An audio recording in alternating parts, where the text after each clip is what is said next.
Hey y'all, welcome to our channel. My name is Tracy and I'm the keeper of the home here at 4D Farms, where we are all about faith, family, home, and farm, and in that order. And we're kind of like a box of chocolates. You never know what you're going to get. So y'all just come on in, grab a seat, take a look, and have a listen, because you don't want to miss a thing.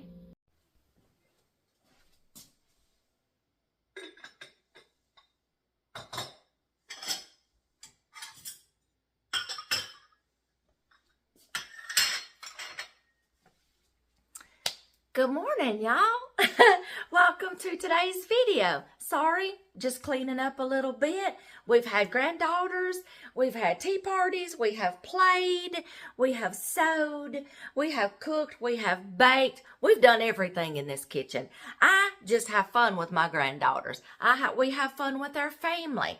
And this is a functional kitchen. And right now it's just a little messy and I got to get caught up. But that's okay. We're creating memories in my house. Now, for today's video, y'all know, for those of y'all that know me, hi, my name is Tracy. That don't know me, I'm the keeper of my home here at 4D Farms.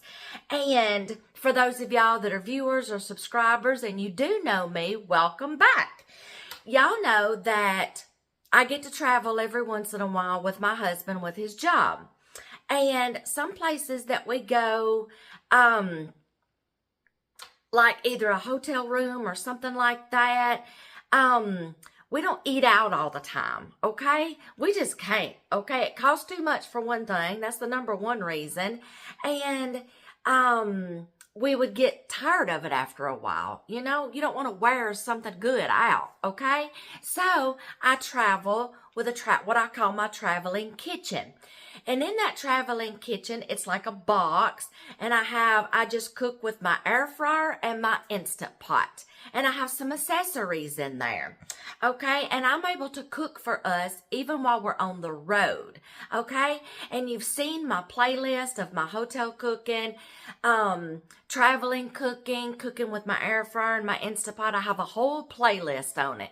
So if you're ever looking just for an air fryer or an Instant Pot meal, check out that playlist, okay? I got plenty of videos on there. And my Instant Pot is an Instant Pot, okay? For two people, I think it's like the 6 or 8 quart, okay? And I use it specifically just for traveling. It stays in that box, okay? Because when I pack, that's one box. I don't want to just have to keep repacking. It stays packed all the time. And when we get home from a trip, we just take that box out, we put it up, and it's ready for the next trip. When we're at home, I have a different air fryer, and I have showed you how I use that and made some meals in that. I think there's some coming anyway. But I told you at home, I have a different, it's like an Instant Pot. It works exactly like an Instant Pot, and I've never done a video on this. So guess what? That's what we're going to do today. We're going to do a video of me using, it's like an Instant Pot. It's just bigger. It's like a 10 quart because y'all, I was cooking for like almost 10 people at one time. Our kids were at home, you know, girlfriends, sorry, daughter-in-laws, but, you know, anyway, and then they got married, grandkids came along, family get-togethers, and I also use this like big family get-togethers, like Easters, Christmases, Thanksgivings, okay, because this big joker comes in handy, okay? So we're going to use it today. It functions just like an Instant Pot. It's just called something else. It's a Power Pressure Cooker XL. And there's like multifunction buttons on it. We're going to get it out and I'm fixing to show you because it's a Sunday morning.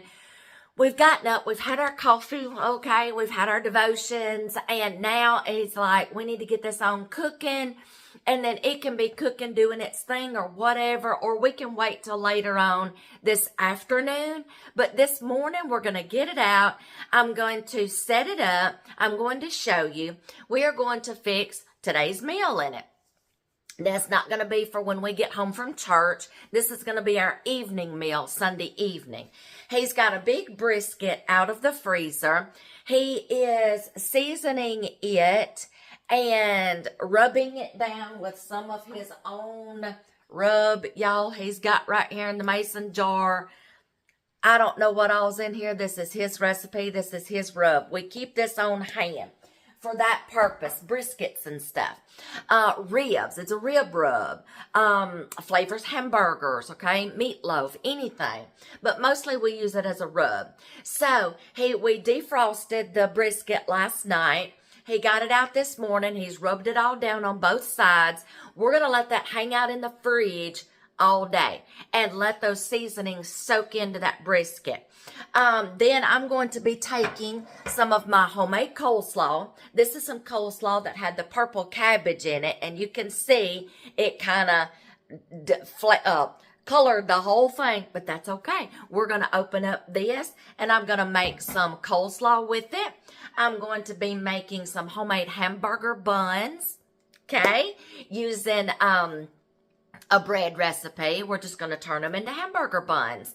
What else? We also have some leftover baked beans that we're just going to pair with it and finish up some stuff in there.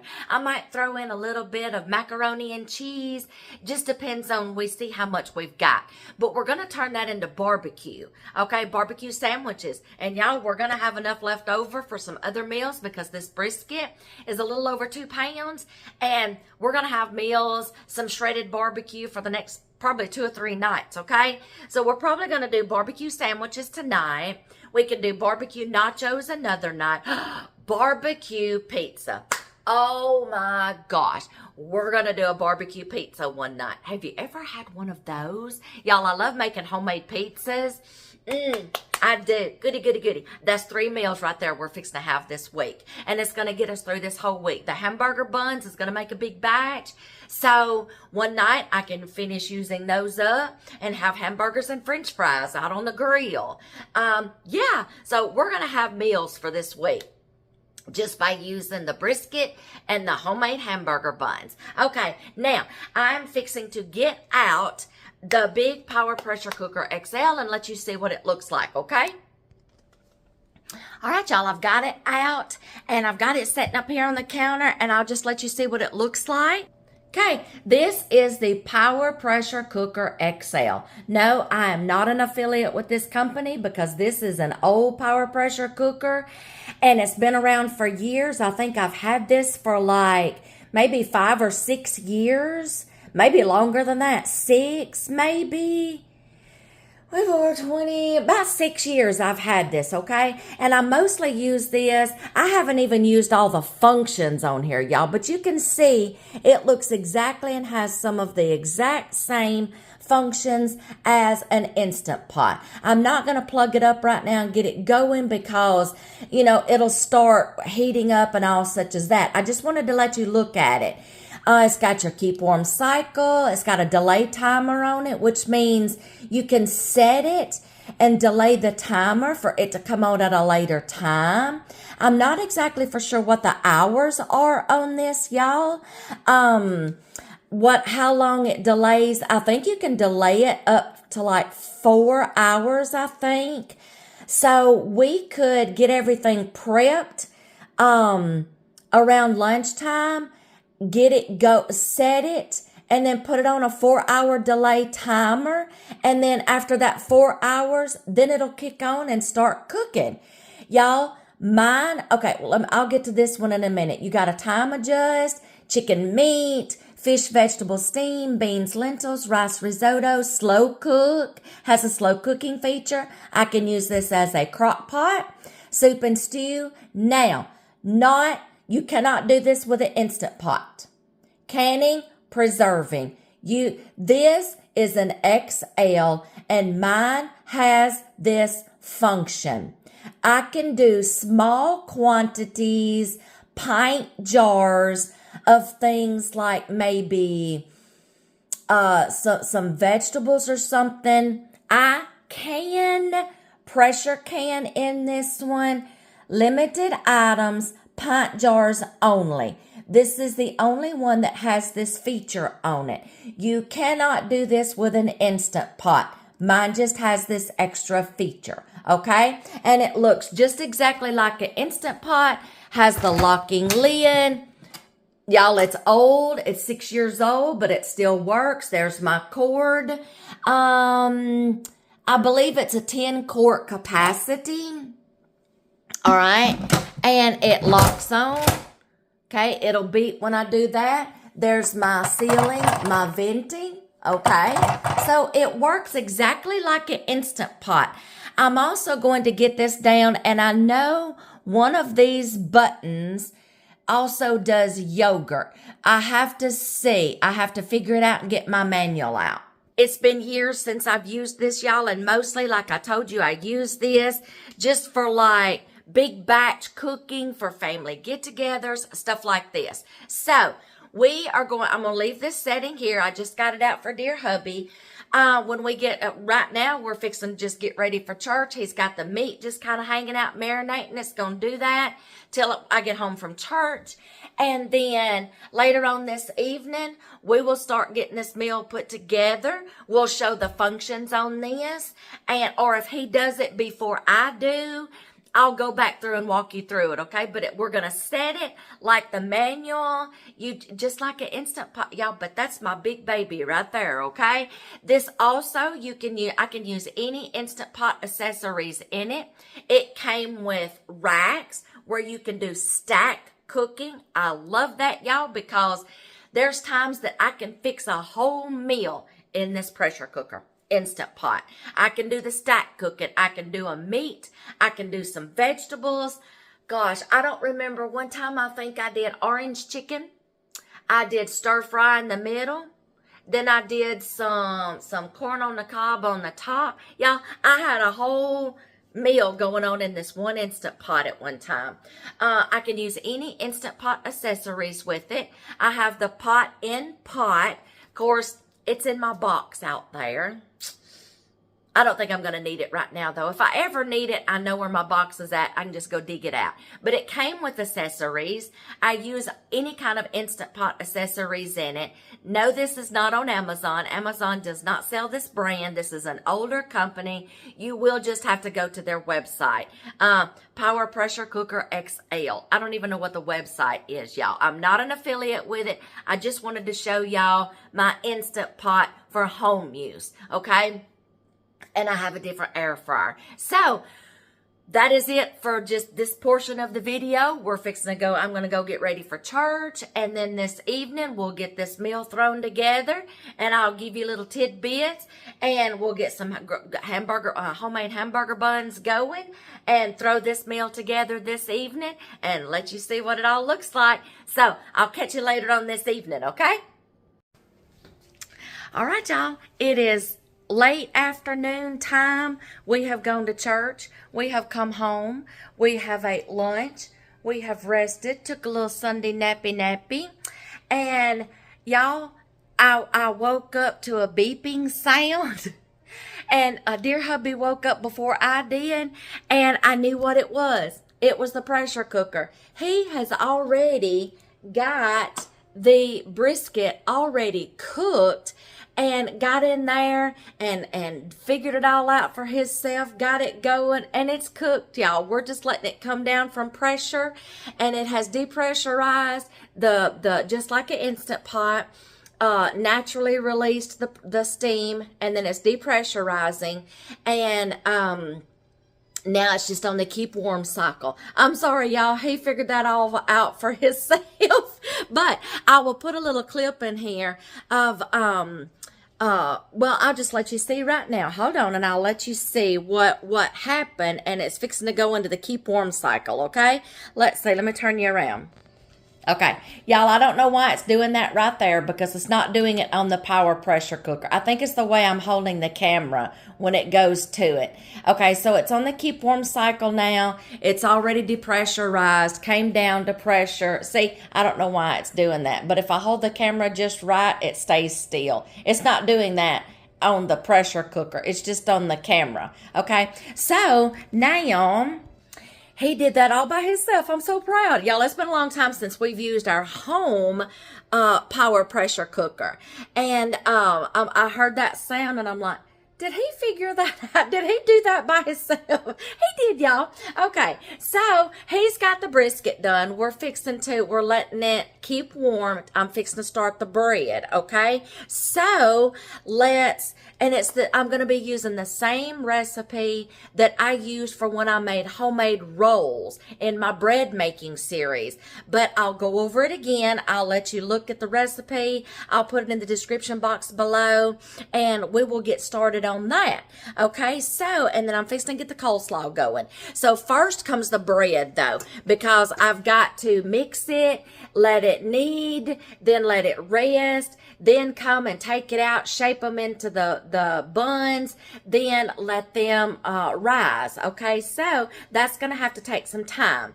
Okay, so in the meantime, I'll be making the coleslaw, and then we will get this out of the power pressure cooker, start getting it shredded up, getting the barbecue sauce in it, but let's get started on this bread, okay? Okay, I'm going to call this out for y'all because there's a lot of people, we say things like, I'll put it in the description box below. Y'all, there's newcomers to YouTube. I get that. And you may not know how to find that little description box below that everybody says. At the bottom of there's like a little if you're on their channel and you're watching the video, if you look below the video, there's like a little paragraph of some words, and you'll see a little section where it says more. You click on that more if you're on a laptop or a tablet or a smartphone or something. I don't think you can do it from your TV, but you click on that little more, a drop down box, that's called the description box, and people will put recipes in there, extra information, stuff like that, okay, for you to click on. All right, and I'll put it down below there. But if you still haven't got the hang of that, I'm fixing to call it out to you, and then we'll get it put in here. So pen and a piece of paper. If I get too fast, just hit pause and then we can catch up. Okay, you're going to need 4 cups of flour. You can use any flour that you want. 2 tablespoons yeast, 1 cup milk, 3/4 cup water, 1 teaspoon salt. Y'all, in bread making, I have discovered that sea salt or like Redmond's real salt really enhances the flavor, and it just helps it to rise better, y'all, instead of regular table salt, iodized salt. But if that's what you have, use it. 1/2 cup oil. Remember, if you use olive oil, it's going to give it more of a distinctive taste. I would use like vegetable oils, canola oil, something like that, okay? If you're making an Italian bread or a pizza crust, then I'd use olive oil. 3 tablespoons honey, okay? If you don't have honey, you can use another sweetener like molasses or a syrup or a little bit of sugar. If you want some, you can substitute. Okay, I'm just going to set the camera here. I'm going to let y'all watch me get it all together, get it in here. We're going to mix it up. We've got to knead it. And y'all, I'm going to knead it for a pretty good while because I want that gluten texture. Okay, and I'm going to check for that window pane, okay, stretchiness. Then it's going to have to rest, and I'm going to let it rest in this bowl, okay? There's no need in dirtying up another bowl. After that rest period, we'll take it out and put it on just a lightly floured surface, and then flatten it out, roll it out, make the buns, and then put them on a baking sheet, and we'll go for the rise section. But I'll walk you through each one, and I'll give you little snippets, okay? So let's get this bread to going. All right, y'all, in my mixing bowl, I've got just a little bit of the flour that the recipe calls for, all-purpose flour, and the yeast that it calls for in the recipe, and then I'm just going to mix this up just a little bit to incorporate it. And I only keep a little bit of yeast in my pantry at a time for freshness, and I keep it in a mason jar like this. We buy it in bulk. The rest stays in the freezer to preserve it. Here's my wet ingredients, the milk, the oil, the salt. Yeah, there's my wet ingredients. You've got extra options for sweeteners. You can use molasses, you can use honey. I've got the milk sitting here to be ready to use for the milk wash here after a while in a little bit. I'm fixing to heat this up in the microwave. My oven has a bread proofing feature, y'all, on it. I've never used it, but we're going to today. If you don't have a bread proofing feature on your oven, turn your oven light on. Those light bulbs get pretty hot, y'all, and let it start warming up, and you can use that option. So I'm going to give a little extra warmth, and I'm going to turn my light on. All right, now we are going to, I only started out with 2 cups of the flour first with the yeast, okay? Then, and I mixed it up a little bit. Now we're going to add the wet ingredients, and I warmed it up, and I'm going to test it like you do for testing a baby bottle on your wrist, y'all, okay? We're going to pour this in here really slow. I don't want it to sloshel around. And I'm just going to pour this in here, let it start mixing and incorporating and coming together really good. It's going to be soupy, okay? Because I only put 2 cups in there first, and I'll explain that in a minute. But we're going to put these wet ingredients in here and get that sugar out of the bottom or that honey, whatever I used, okay? We're going to let this mix, okay, come together really good. All right, now I am only going to start adding the flour as I see as it needs it. Let me explain. The recipe calls 4 to 5 cups, okay? You don't want to dump all your flour in this mixing bowl at the very beginning at one time, because y'all, honestly, you may not need all of it. I add my flour a little at a time, few cups at a time. I know what to look for. I know what to see, visualize, okay? I only add a little bit at a time, okay? And I'm going to stop at about 4 cups, and just until, you know, I'll show you in a minute what to look for, okay? I'm just going to let this mix for a little bit, okay? Let it mix. I stopped at 4. I'm going to just keep watching it and eyeballing it.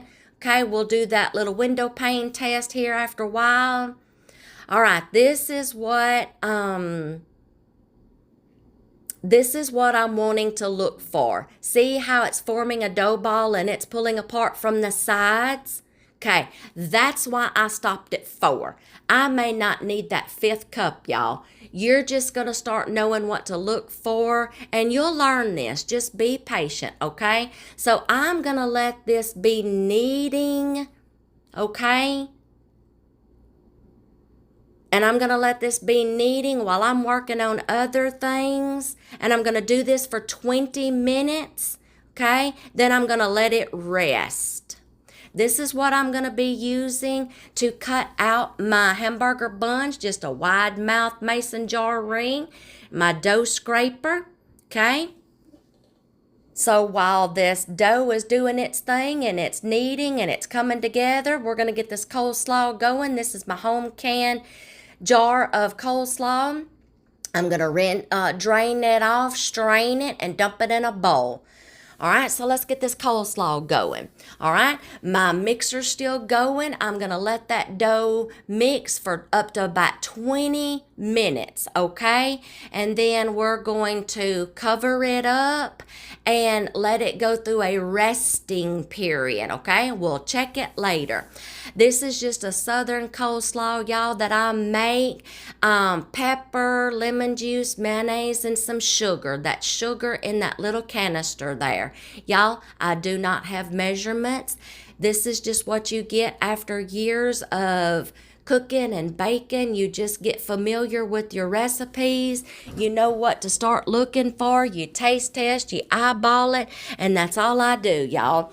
If you are brand new to cooking and baking and you're a young girl, young woman, you're just starting out learning, by all means, go buy a recipe, okay? See, I need a little bit more, okay? Taste test as I go. Y'all, you will learn more, and the more experience that you get, you'll learn more just what to start looking for, okay? So just be patient. Just learn new things. Taste test as you go. You'll get the hang of it, and then you'll just be whipping stuff up without a recipe, okay? So we're going to continue to mix up this coleslaw.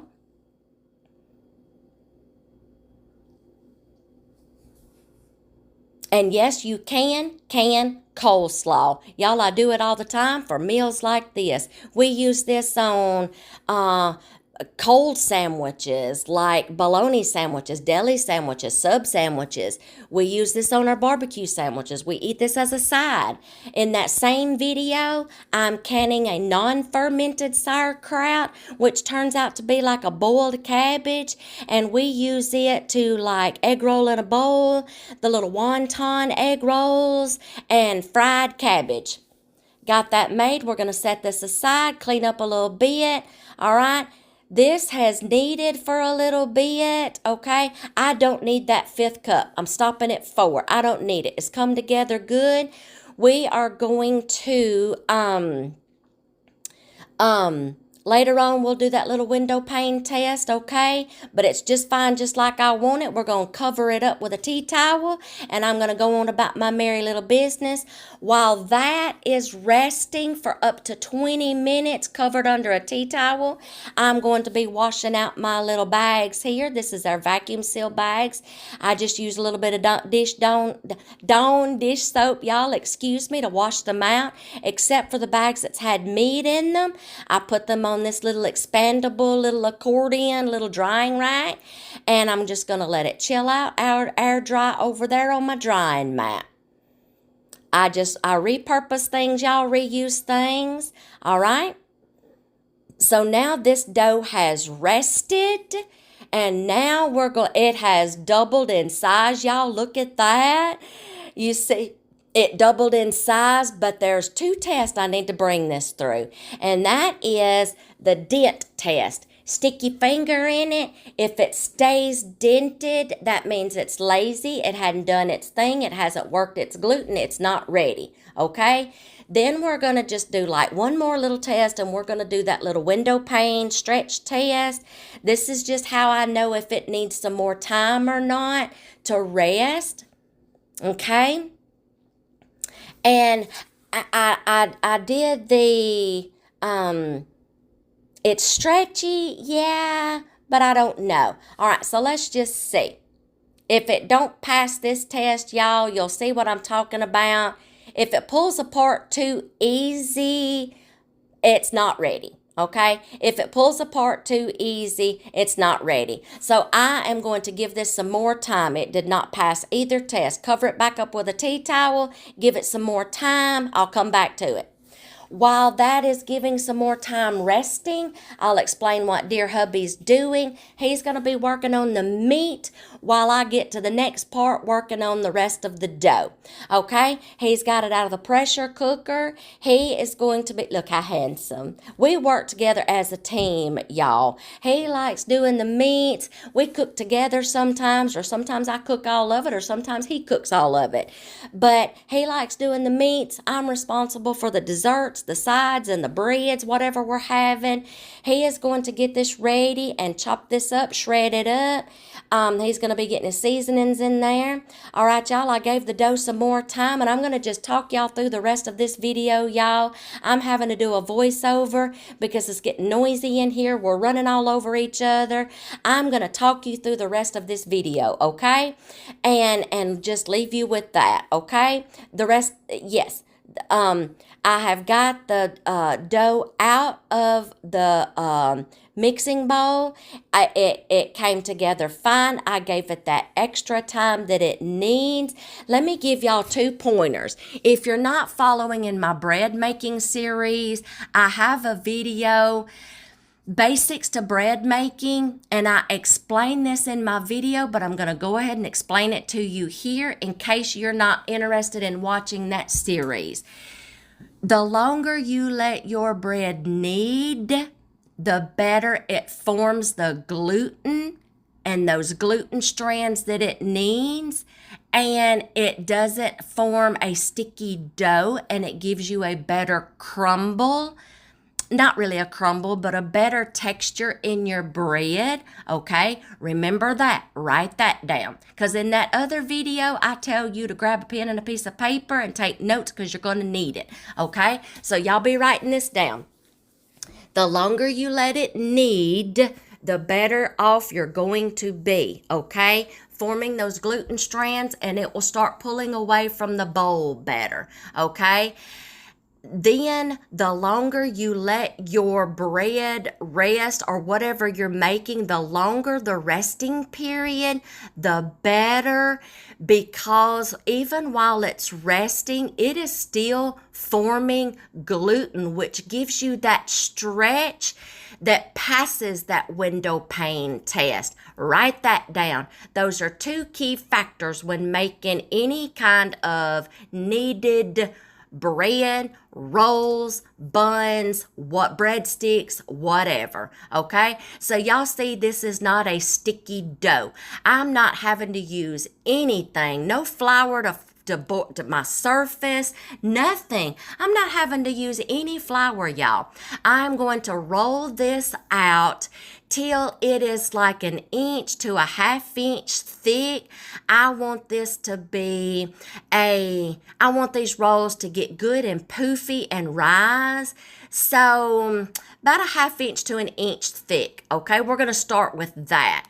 I'm going to be using my mason jar ring to cut these out into my hamburger buns. They make the perfect hand-sized buns, y'all, especially after they rise, okay? So I'm going to go through this whole circle like this, and I'm going to take my scraps, and I'm going to put those back in, get a couple of more rolls out of that.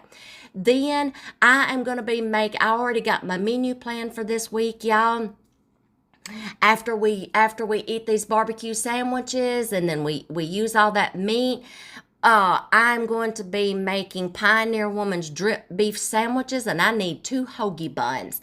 Okay, so I'm gonna reserve some of that dough, and I'm gonna make me 2 hoagie buns out of those. So I'm gonna save some, and I'll tell you how I make the hoagie buns. If you're making sub sandwiches, hoagie buns, baguettes, anything that is elongated, okay, or oval, you are going to roll it out like a snake. In the meantime, while I am getting these cut out, dear hubby is getting his seasonings out and the barbecue sauce, and he is going to finish preparing the meat. He's also going to be using Sweet Baby Ray's no sugar added barbecue sauce, okay? So he's doing that. I'm working on the bread. Let me get back to these hoagie buns, okay? You're going to, anything that's elongated, you are going to, like playing with Play-Doh, kids play with Play-Doh, you're going to roll it in a snake, okay? And get your shape as long as you need it.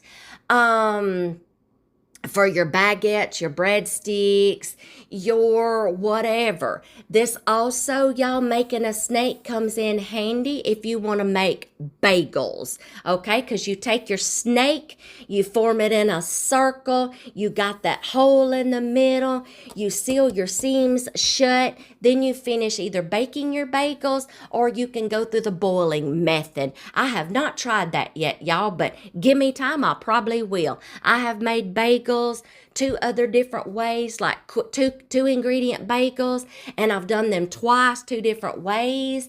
And the second way I did them, and they turned out better. We like them better. I will not use almond flour anymore, y'all. If you don't know what I'm talking about, catch those 2 videos. Then the hoagie buns, anything like that, you want to get it as long as you need it. And then the hoagie buns, I'm just going to flatten them on the top a little bit. They are going to go over there on my baking sheet along with my buns, okay? If you haven't catched my coleslaw video, go catch that one. You'll know how to do both of those. My bread making series, the bagel, 2 videos on the bagels. I think I added them to my bread making series, y'all. Yeah, go check those out. But I haven't done the boiling method yet, but like I said, I'm going to try it and see which one we like better. I just baked them after I made them. Okay, so now, excuse me, y'all. Everything is going to get my oven back there. It's heating up, bread proofing. It's heating up. It's doing all that. It's getting warm in there and cozy. And then I'm going to take these buns and hoagie buns through a milk wash. That's what I reserve the milk for. Y'all, if you want to, you can not put anything on them. When I made my rolls, I melted butter and I baked them because I wanted that dinner roll effect and that butter taste. You can wait and put melted butter on your rolls and breads and stuff and breadsticks after they come out of the oven. That's probably better. But I'm going to be doing a milk wash on these, y'all. You can do a water wash. You can do an egg wash. This is what gives your brown color to your breads, your buns, your rolls, all that. Then I'm going to be sprinkling sesame seeds on top. And then, y'all, if you're making bagels, use the everything bagel seasoning, okay? And then as soon as I get all the egg wash on these are going to go in the oven until they double in size and they get good and poofy. And then after that, we will see what comes next. But we'll get these in the oven and we will let them proof and double in size.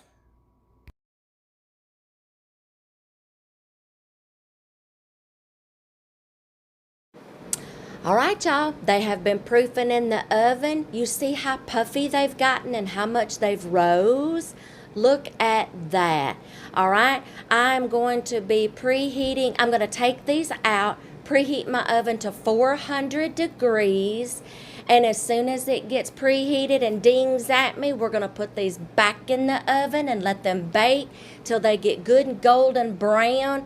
But y'all see how much they have rose and a good hamburger sized bun? All right.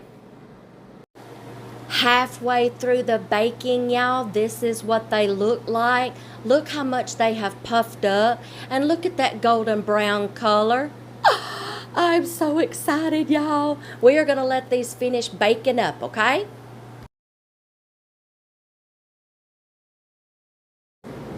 All right, y'all. Fresh out of the oven. Do y'all see my buns? Y'all, look how puffy, pillowy, pull apart, fluffy. Oh, y'all, look at these. Now let's cut one of these open and let's see what the inside looks like. Y'all, these are easy to pull apart. They're not crumbling in my hand. Look at that freshness on the inside. Look how soft. Look how pillowy. Oh, y'all, I am so happy at how these turned out. Yes, good handheld, manly size hand buns. Let's get ready to plate these up too, y'all.